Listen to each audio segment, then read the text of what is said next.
Alors, nous allons voir maintenant les différents types d'osides. Et on va commencer par les oligosides naturels. On va commencer par le saccharose. Le saccharose, qui ne le connaît pas? Le saccharose, c'est le sucre de table que nous utilisons dans nos cafés, thé, desserts, chocolat, la pâtisserie, etc.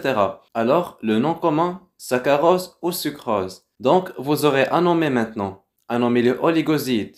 Les unités, vous aurez à les nommer. Il y a deux types de noms. Il y a le nom commun, saccharose, sucrose, le nom commun que tout le monde peut utiliser. Donc, si vous allez sortir là, vous dites aux gens c'est quoi le saccharose, ils vous répondent ça c'est le nom commun. Et il y a le nom systématique qui contient toutes les informations concernant notre oligoside. Par exemple, qu'est-ce qu'on va trouver dans le nom systématique? On va trouver la série L ou D, on va trouver l'anomérie alpha ou bêta, on va trouver le type dose, glucose, mannose, fructose. Donc là, j'ai glucose, fructose. On va trouver le cycle pyrane, furane. On va trouver les carbones impliqués dans la liaison osidique. D'accord? Alors, le nom systématique englobe toutes les informations concernant notre oligoside. Il contient les infos concernant l'anomérie, la série, le type dose, cycle pyrane ou furane et les carbones impliqués dans la liaison osidique. D'accord?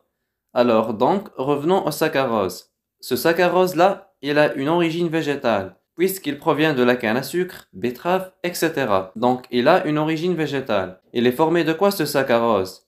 Il est formé d'une molécule de glucose, la voici attachée à une molécule de fructose. Alors, glucose plus fructose. Le glucose, il a quel cycle? Il a un cycle pyrane. Le fructose, il a un cycle furane. Glucose, pyrane, fructose, furane. Glucose, l'anomère alpha, OH en bas et en position trans par rapport au carbone numéro 6. Fructose, anomère bêta, regardez, elle est en haut, le OH est en haut et en position 6 par rapport au carbone numéro 6. D'accord? Donc, pour la nomenclature, qu'est-ce que vous allez faire? Vous commencez toujours par la première molécule. Là, c'est le alpha-D-glucopyranosyl. Donc, mettez toujours le suffixe zyl. C'est le alpha-D-glucopyranosyl. 1, 2. Qu'est-ce que ça veut dire? Sont les carbones impliqués dans la liaison osidique. C'est le carbone numéro 1 du glucose avec le carbone numéro 2 du fructose. Attention, ça c'est le carbone numéro 1 du fructose. Donc je reprends. Alpha-D-glucopyranosyl, 1, 2. Je passe aux deuxième molécule. Je précise l'anomérie. C'est l'anomère bêta. La série, c'est la série D. Fructose, c'est le fructose. Furanoside, c'est le alpha-D-glucopyranosyl 1, 2, bêta-D-fructofuranoside. Pourquoi dans la nomenclature, j'ai mis furanoside? Pourquoi j'ai pas fini ma nomenclature par fructofuranose? Très bien, parce que tout simplement, le carbone anomérique du fructose n'est pas libre. S'il était libre, là j'aurais mis fructofuranose. Dans les exercices, ou bien dans l'examen, vous aurez toujours le nom systématique. Donc, il faut très bien maîtriser le nom systématique. Vous n'avez qu'à regarder la molécule, cycle, série, la liaison et le type dose. D'accord? Passons à la molécule. Est-ce que ma molécule réduit la liqueur de Feeling? Si je prends du saccharose et je le mets en présence de liqueur de Feeling, est-ce que je vais avoir un précipité rouge brique? Très bien. Je ne peux pas avoir de précipité rouge brique. Parce que les carbones anomériques qui vont réagir avec les CE2+, de la liqueur de Feeling ne sont pas libres. Donc, il n'y aura pas action. C'est pour ça que j'ai mis un sucre non réducteur. Est-ce que le saccharose présente le phénomène de mutarotation? Pour présenter le phénomène de mutarotation, c'est-à-dire ouverture et fermeture de cycle, je dois avoir un carbone anomérique libre. Or, les deux carbones anomériques ne sont pas libres. Ils sont engagés dans la liaison osidique. Donc, ne présente pas le phénomène de mutarotation. Comment je peux hydrolyser ce saccharose-là? De deux manières. Ou je fais une hydrolyse acide faible. Donc, hydrolyse acide, qu'est-ce qu'elle va faire? Elle va couper la liaison osidique. Parce qu'on avait dit que la liaison osidique est une liaison faible. Attention, ce n'est pas une liaison rigide forte. Donc, une simple hydrolyse acide va couper et je vais libérer les oses. Je vais avoir du alpha-D-glucopyranose plus le bêta-D-fructofuranose. Donc ça, c'est l'hydrolyse acide. L'hydrolyse enzymatique est beaucoup plus spécifique parce qu'elle s'intéresse à l'os et son anomère. Écoutez-moi bien pour l'hydrolyse enzymatique et notez-le, les enzymes sont spécifiques à la fois de l'os et de l'anomère. D'accord? Bon, si je prends ainsi le cas du saccharose, si j'utilise l'alpha-glucosidase, est-ce que je vais avoir une coupure de la liaison osidique ou non? Très bien. Bien sûr que je vais avoir une coupure. Parce que l'alpha-glucosidase est spécifique du glucose et elle est spécifique de l'anomère alpha. Et moi, j'ai du glucose et j'ai l'anomère alpha. Il n'y a aucun problème. Elle va couper. Si j'utilise bêta-fructosidase, y aura-t-il une coupure ou non? Oui, j'aurai une coupure. Parce que j'ai du fructose et j'ai l'anomère bêta. Maintenant, si j'utilise une bêta-glucosidase, y aura-t-il action ou non? Non, il n'y aura pas d'action. Parce que moi, j'ai l'anomère alpha et j'ai utilisé bêta-glucosidase. Parce que l'enzyme doit être spécifique de l'anomère et du type dose. Faites attention. Maintenant, si j'utilise une alpha-fructosidase, y aura-t-il une action ou pas? Non plus, il n'y aura pas d'action. Parce que j'ai l'anomère bêta. Malgré que l'ose est correcte. C'est vrai, j'ai le fructose. Mais je n'ai pas l'anomère adéquat. D'accord? Donc faites attention. Les enzymes sont spécifiques à la fois de deux choses, le type d'ose et l'anomère. C'est-à-dire, si la liaison était entre C1 du glucose et C1 du fructose, la bêta-défructosidase n'aurait pas réagi parce que le carbone anomérique de fructose est libre. Donc là, j'ai spécifié l'hydrolyse de la liaison. Elle peut être faite soit d'une façon acide ou bien enzymatique. Et quel est l'intérêt de la différence entre l'utilisation de l'acide et enzymatique? L'acide n'est pas spécifique. Par contre, l'enzymatique est très spécifique. Elle me permettra de reconnaître l'anomérie. Dans les exercices, vous aurez identifié l'anomérie. Donc, grâce à l'action de ces enzymes-là, je peux connaître l'anomérie. Si j'utilise alpha-D-glucopyrosidase et il y a action, je saurai que c'est l'anomère alpha. Si j'utilise la bêta-D-fructosidase et il y a action, je saurai que c'est l'anomère bêta. D'ailleurs, pour les enzymes, sur le saccharose, il vous dira, au lieu d'utiliser l'alpha-glucosidase ou la bêta-fructosidase, il vous dira l'invertase. Donc l'invertase, c'est ou l'alpha-D-glucosidase ou la bêta-D-fructosidase. Le dernier point, le phénomène d'inversion.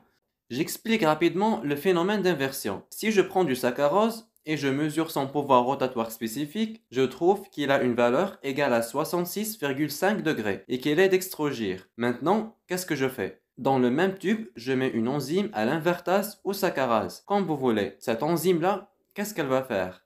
Elle va couper la liaison entre le glucose et le fructose. Et elle va libérer le glucose et le fructose. Qu'est-ce qu'il va se passer ici? Au départ, avant hydrolyse, le saccharose présentait un pouvoir rotatoire égal à 66,5 degrés.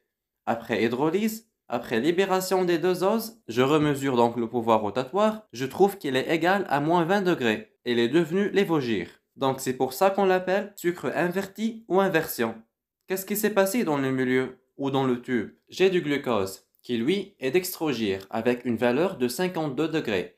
Et aussi j'ai le fructose qui est lévogir avec une valeur de moins 92 degrés. Alors, comme la valeur du fructose est supérieure à celle du glucose, c'est pour ça donc qu'il l'emporte sur le glucose. S'il est lévogir, c'est à cause du fructose. C'est ce qu'on appelle inversion du saccharose, c'est-à-dire qu'au départ, il était dextrogir, après hydrolyse et libération de ses composés, il devient lévogir. Alors, deuxième type d'oligoside naturel, le lactose. Le lactose, c'est le sucre de lait et dérivé de lait. Donc, vous avez le lait, yaourt, fromage, donc il a une origine animale. Il n'a pas une origine végétale parce qu'il provient du lait. Le lait est fabriqué par la vache. De quoi est fait ce lactose? Lui aussi est formé de deux molécules. Une molécule de galactose. Comment je reconnais mon galactose? Voici ma molécule de glucose. C'est son épimère sur le C4. Regardez, c'est pareil que le glucose, sauf en carbone numéro 4. Là, elle est en haut, l'autre, elle est en bas. Donc ça, c'est le glucose. Et ça, c'est le galactose. Alors le lactose, c'est le sucre de lait, origine animale, retrouvé dans le beurre, yaourt, lait et ses dérivés, formé de deux molécules, le galactose et glucose, reliées entre elles par liaison de type 1 et 4. 1 du galactose et 4 du glucose. D'accord? L'anomère du galactose est en haut, c'est l'anomère bêta. Donc ici, comme le carbone anomérique du glucose est libre, donc l'anomérie est libre. Ça peut être alpha ou bêta. C'est pour ça qu'on met entre parenthèses. Quand on met entre parenthèses, ça veut dire que l'anomérie n'est pas précisée. Ça peut être alpha ou bêta. Voilà. Donc non commun, c'est le lactose. Non systématique, c'est le bêta-galactopyranosyl. Regardez, 1,4.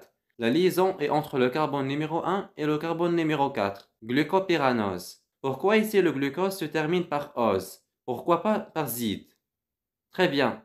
Tout simplement parce que le OH du CA numérique du glucose est libre. Maintenant, est-ce que le lactose présente le phénomène de mutarotation?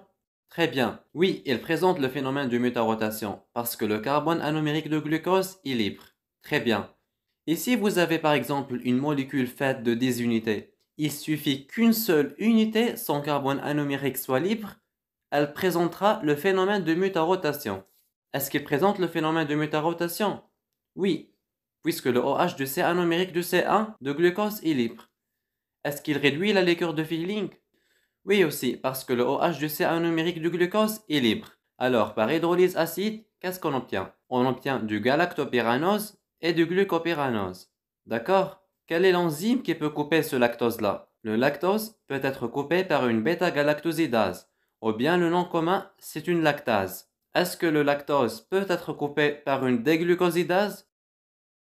Très bien, il ne peut pas être coupé par une glucosidase, parce que le CA numérique du glucose est libre. Donc, qu'est-ce qui caractérise le lactose? Il y a des maladies qui sont issues du lactose comme l'intolérance au lactose. C'est-à-dire qu'il y a des gens, ça touche surtout les adultes. Quand ils boivent du lait, ça leur provoque des ballonnements, des douleurs abdominales, des crampes, etc. C'est ce qu'on appelle intolérance au lactose. Donc voici l'intestin grêle d'une personne tolérante au lactose qui n'a pas de problème. C'est-à-dire, elle peut fabriquer l'enzyme qui peut couper le lactose et libérer le glucose et le galactose. Donc, il sera injecté dans la circulation sanguine, transporté. Aucun problème ici. Par contre, la personne intolérante au lactose qui ne possède pas cette enzyme, la lactase justement, ou la bêta-galactosidase, elle ne peut pas couper le lactose. Par conséquent, le lactose reste sous sa forme-là. Il ne sera pas dégradé, il ne sera pas digéré. Qu'est-ce qui va se passer? Il va s'accumuler. Son accumulation va rendre le milieu acide. Il va y avoir production de gaz, d'où le ballonnement et les douleurs abdominales. Donc tout simplement, pourquoi cette différence entre personnes tolérantes et non tolérantes? Cette intolérance au lactose touche beaucoup plus les Africains en général et les gens qui ont perdu l'habitude de prendre du lait. À force, l'enzyme n'est plus sécrétée, n'est plus fabriquée. C'est pour ça, occasionnellement, lorsqu'ils prennent du lait, ça va provoquer donc une intolérance suite à l'absence de cette enzyme-là. Par contre, les personnes qui ont l'habitude de prendre du lait et le prennent tout le temps, ces gens-là n'ont aucun problème parce qu'ils arrivent à fabriquer cette enzyme qui coupe le plus normal du monde le lactose et le transforme en glucose. Il n'y aura pas accumulation. Donc ça, c'est l'intolérance au lactose.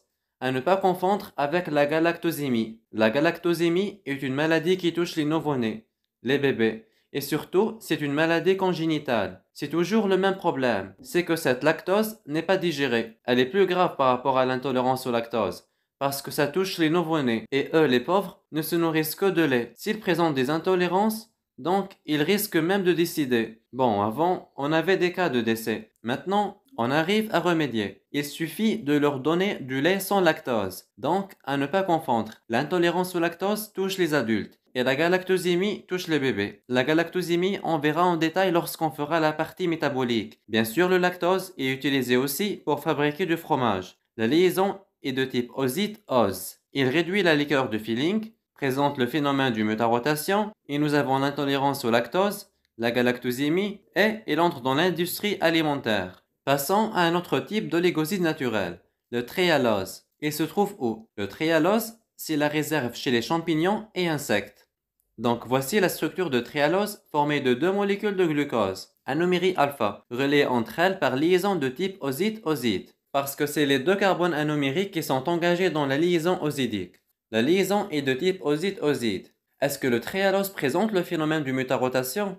Tout simplement, il ne présente pas le phénomène du mutarotation, n'est pas non plus réducteur. Alors pour le nom systématique, c'est le alpha-diglucopyranosyl 1,1, c'est-à-dire les deux carbones anomériques sont engagés dans la liaison osidique, alpha-diglucopyranoside. Ça veut dire que la liaison est de type oside-oside. Les deux carbones anomériques sont engagés. Et bien sûr, son nom commun, c'est le tréhalose. Alors, l'oligoside suivant, c'est le maltose. Alors faites attention, le maltose n'existe pas naturellement. C'est un produit de dégradation. Le saccharose, lui, il existe dans la nature. On trouve du saccharose, le lactose, on le trouve, le tréhalose de même, mais on ne trouve pas du maltose directement. Le maltose est un produit de dégradation de qui? De l'amidon et du glycogène. L'amidon, c'est une grosse molécule formée de N molécules de glucose. Lorsqu'il est dégradé, il va nous donner deux molécules qui forment le maltose. Alors ce maltose, il est formé de quoi? Il est formé de deux molécules de glucose. Les voici.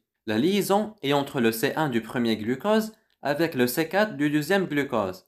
Donc la liaison est de type oside-ose. Le nom commun, c'est le maltose. Son nom systématique, c'est le alpha-déglucopyranosyl 1,4-déglucopyranose. Donc, qu'est-ce que ça veut dire? Le fait qu'il y ait ici du péranose ose, ça veut dire que la liaison est de type oside-ose. Ça veut dire aussi que le carbone anomérique du deuxième glucose est libre. Donc, s'il est libre, il peut présenter le phénomène de mutarotation, il peut être réduit par la liqueur de Fehling, réagir avec l'oxydation douce, etc. Donc, il suffit qu'une molécule sans OH soit libre pour que j'ai tout ça. Donc, voici le maltose. N'oubliez pas, ce n'est pas un oligoside naturel, c'est un produit d'hydrolyse. D'accord? D'autres exemples d'oligosides, les triholosides. Je vais vous donner des exemples. Alors, le millicitose, il est formé de trois unités d'ose. Il y a le glucose, fructose et glucose. Alors, où est-ce qu'on retrouve ce millicitose? On le retrouve dans le miel ou le miela. C'est la sève de nombreux arbres et plantes. Donc, retrouvé principalement dans le miel. Alors, le millicitose est formé d'une molécule de glucose attachée à un fructose, lui-même attaché au glucose. Les liaisons sont de type oside-oside. Donc, tous les carbones anomériques sont attachés. D'accord? L'exemple suivant de triholoside, le raffinose. Donc, il est formé lui aussi de trois molécules d'os. Alors, quel est le nom de la première molécule? Regardez le OH du C4. Donc, c'est le galactose. Regardez, il faut apprendre à lire vos molécules. Attention, voici le glucose. Si je la compare à la première molécule, son OH est en haut. Donc, c'est le galactose. C'est l'épimère du glucose sur le C4. Donc, c'est le galactose. Ça, c'est le glucose et ça, c'est le fructose. Donc, la raffinose est formée de trois molécules de galactose, glucose et fructose. Les liaisons sont de type oside-oside parce que tous les carbones anomériques sont reliés entre eux. Donc, il n'y a pas de carbone anomérique libre. Où trouve-t-on ce raffinose? On le retrouve dans les légumes comme les haricots et aussi dans les brocolis et asperges. Donc là, ce sont des exemples. Comme ça, on aura des idées sur les triholosides.